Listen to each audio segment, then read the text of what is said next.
अस्सलामुअलैकुम। आज की वीडियो में मैं आपको एआई वीडियो बनाना बहुत ही आसान तरीके से बताने जा रहा हूँ। आपने व्हाट्सएप ओपन करना है और मेटा एआई में आ जाना है और यहाँ पे छोटा सा प्रॉम्प्ट लिखना है जो भी आप पिक्चर बनाना चाहते हैं। पहले पिक्चर बना लेंगे इस तरह।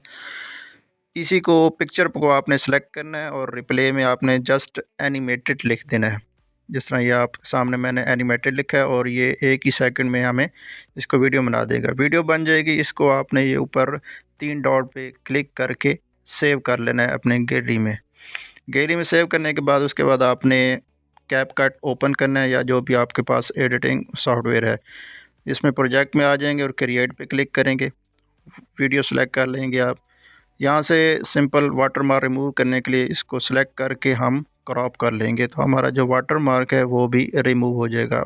दूसरी वेबसाइट से भी आप जो रिमूव कर सकते हैं, इस तरह भी आप वाटरमार्क रिमूव कर सकते हैं। इस तरह आप जो आसानी से है एआई वीडियो बना सकते हैं। वीडियो अच्छी लगी है तो दोस्तों के साथ भी शेयर कर दें। चैनल पर नहीं हुआ तो चैनल को सब्सक्राइब कर लें। वीडियो मुकम्मल होने के बाद एक्सपोर्ट पे क्लिक करना है और एक्सपोर्ट करके आप यूट्यूब, टिकटॉक या फेसबुक पर लगा सकते हैं।